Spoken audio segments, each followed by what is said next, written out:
अब देखते हैं शब्द क्या होते हैं। दो या दो से अधिक वर्णों के सार्थक मेल को शब्द कहते हैं। ये तो हमने पढ़ा है, वर्णों के मेल से जो भी बनकर मिलता है हमें उसे क्या कहते हैं, शब्द कहते हैं, चाहे उसमें दो वर्ण हो या दो से अधिक वर्ण हो। जैसे नाव, दवाई, आगरा, पुस्तक आदि, तो ये सब क्या है, शब्द। और शब्द कैसे बने हैं, वर्णों के मेल से। उपयुक्त उदाहरण में दिए सभी शब्द कई वर्ण के मेल से बने हैं, बिल्कुल बने हैं। इन सभी शब्दों का कोई ना कोई अर्थ अवश्य है, अतः ये सभी शब्द हैं। कहने का मतलब है शब्द जब भी बनता है जब उसका कोई प्रॉपर अर्थ होता है। यदि उसका कोई अर्थ नहीं होता तो वो शब्द नहीं कहलाता। यदि वर्णों के मेल का कोई अर्थ ना हो तो वह शब्द नहीं हो सकता।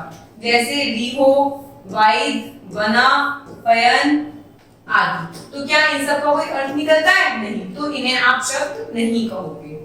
पर नाव, दवाई, आगरा, पुस्तक, इन सब का कोई अर्थ है, तो इसलिए शब्द की श्रेणी में आते हैं। अब हम देखेंगे पद किसे कहते हैं। जब कोई शब्द वाक्य में प्रयोग होता है तो उसे पद कहा जाता है। जैसे मित्र पेड़ पर चढ़ गया, यह वाक्य 5 पदों से बना है, क्योंकि मित्र का अपना एक स्थान है, पेड़ का अपना एक स्थान है, पर का अपना एक स्थान है, चढ़ का भी अपना स्थान है, गया भी। अगर हम मित्र हटा दें तो पेड़ पर चढ़ गया, कौन चढ़ गया, मित्र। मित्र पर चढ़ गया, कोई शब्द नहीं बनता।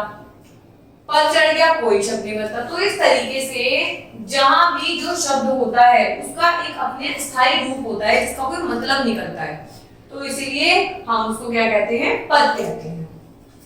शब्दों का वर्गीकरण कैसे कर सकते हैं हम, शब्दों का वर्गीकरण हम 3 आधार पे कर सकते हैं। पहला आधार है कैसे उसकी उत्पत्ति हुई है, दूसरा उसकी बनावट के आधार पर, और तीसरा उसके प्रयोग के आधार पर। अब उत्पत्ति के आधार पर हम देखते हैं, उत्पत्ति के आधार पर शब्दों के 4 भेद होते हैं, तत्सम, तद्भव, देशज, विदेशी। आइए चारों के बारे में पढ़ते हैं। सबसे पहले पढ़ेंगे हम तत्सम शब्द के बारे में। हिंदी में संस्कृत से आए हुए ऐसे शब्द जो अपने मूल रूप का ही प्रयोग किए जाते हैं तत्सम शब्द कहलाते हैं। भाई आप तो जानते हैं कि हिंदी की उत्पत्ति कैसे हुई है, संस्कृत से हुई है।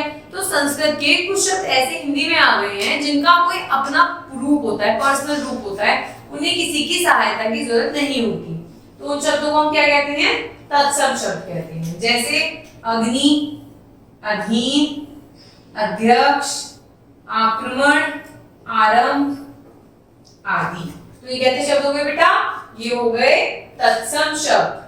अब पढ़ेंगे हम तद्भव शब्दों के बारे में। संस्कृत भाषा के वे शब्द जो हिंदी में थोड़े बदले हुए रूप में प्रयोग किए जाते हैं। जो तत्सम होते हैं हिंदी में उनका रूप नहीं बदला जाता, पर तद्भव शब्दों का रूप बदला जाता है। जैसे अंधकार को, अंधकार तत्सम है, तद्भव में हम कहेंगे अंधेरा।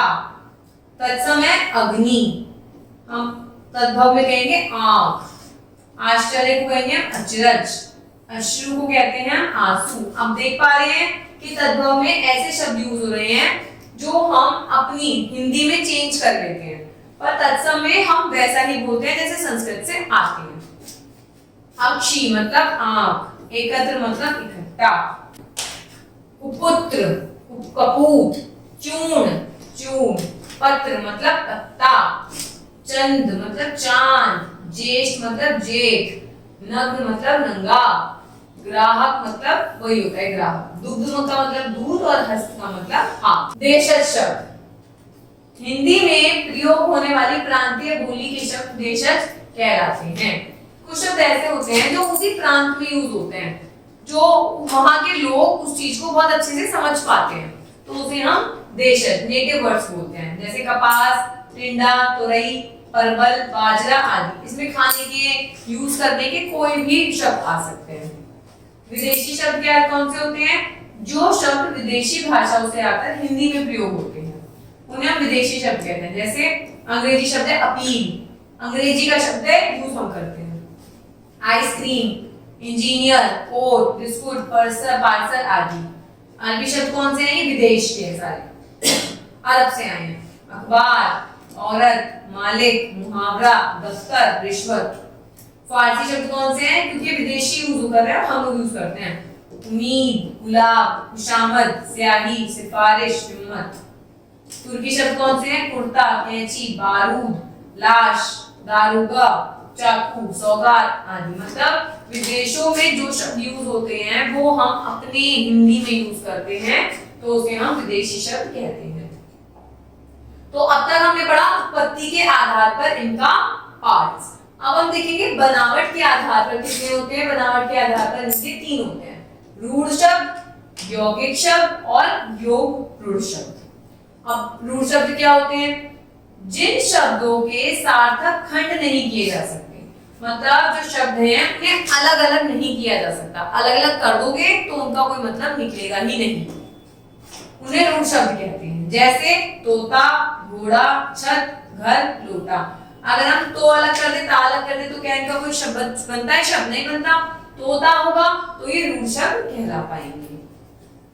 यौगिक शब्द कौन से होते हैं, जो शब्द 2 या 2 से अधिक शब्दों के सार्थक खंडों के मेल से बनते हैं। भाई रूढ़ शब्द में तो ऐसा कोई योग नहीं बनाता, अगर आप इन्हें खंड कर दोगे इनका तो कोई मतलब ही नहीं निकलता। यौगिक 2 या 2 से अधिक शब्दों के सार्थक शब्द, जैसे सहपाठी, तो ये 2 शब्दों से बना है, सह और पाठी, इसको बोलेंगे यौगिक, मतलब कंबाइंड वर्ड्स जो 2 शब्दों के मेल से बनते हैं। मिठाई वाला, मिठाई और वाला। अब पढ़ेंगे योग रूढ़ शब्द। जो यौगिक शब्द विशेष अर्थ में प्रयोग होते हैं उन्हें योग रूढ़ शब्द कहते हैं, जो हम विशेष अर्थ के लिए यूज करते हैं। जैसे पीतांबर, पीतांबर क्या होता है, जिसने पीला वस्त्र जैसे धारण किया हो, जैसे विष्णु भगवान। जलद मतलब जल में जन्म लेने वाला, मतलब कमल। चौपाया मतलब 4 पैरों वाला, मतलब पशु। तो क्या हो गया, इनका एक विशेष शब्द का एक विशेष अर्थ हो गया, तो इसे हम क्या कहेंगे, योग रूढ़ शब्द। अब हम पढ़ते हैं प्रयोग के आधार पर, यूज करने के आधार पर कितने शब्द कितने प्रकार के होते हैं। वो होता है 2 प्रकार के। पहला होता है विकारी, दूसरा होता है अविकारी। विकारी शब्द जिन शब्दों के रूप में वचन, लिंग, पुरुष तथा काल के कारण कुछ विकार पैदा हो जाता है, उन्हें विकारी शब्द कहते हैं। संज्ञा, सर्वनाम, विशेष, क्रिया विकारी शब्द होते हैं, मतलब जिनसे हम किसी चीज का पता लगा सकते हैं, उन्हें हम कहते हैं विकारी शब्द। जैसे संज्ञा में बच्चा, बच्चे, बच्चों, लड़का, लड़के, लड़कों आदि, तो ये क्या हो गए, विकारी शब्द हो गए। सर्वनाम में वह, उसने, उसे, वे, उन्हें आदि। विशेषण में नीला, नीली, नीले, पीला, एक विकार है। क्रिया में पढ़ा, पढ़ी, पढ़ता है, पढ़ता हूं, पढ़ते हैं आदि। अब पढ़ेंगे हम अविकारी शब्द के। अविकारी शब्द क्या होते हैं, जिन शब्दों के रूप में प्रयोग करते समय कोई परिवर्तन नहीं होता, उन्हें हम अविकारी शब्द कहते हैं। भाई जो विकार शब्द हैं इनमें हम बच्चा भी पढ़ रहे हैं, बच्चा को बच्चे भी बना रहे हैं, बच्चों भी हो सकते हैं, तो एक अपने सेंटेंस के हिसाब से इसमें चेंजेस हो रहे हैं। पर अविकारी शब्द में कोई चेंज नहीं होते। ये कितने प्रकार के होते हैं, क्रिया विशेषण, संबोधक, समुच्चयबोधक और विस्मयबोधक, मतलब वो होते हैं विकारी शब्द संज्ञा, सर्वनाम, विशेषण, क्रिया में से। ये हो गया इनमें से। पढ़ते हैं क्रिया विशेषण में से आज। अब आज को तो आप कहीं नहीं बदल सकते, नहीं, जल्दी, अवश्य, कब, कहां आदि। संबंधबोधक कौन से होते हैं, में, पर, से, को, तक, नीचे, ऊपर आदि।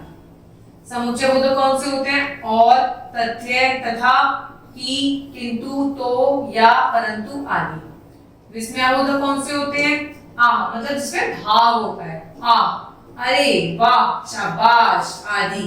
तो ये कैसे शब्द हो गए आपके, अविकारी शब्द हो गए, जिसमें आप कोई भी चेंजेस नहीं कर सकते। Thank you.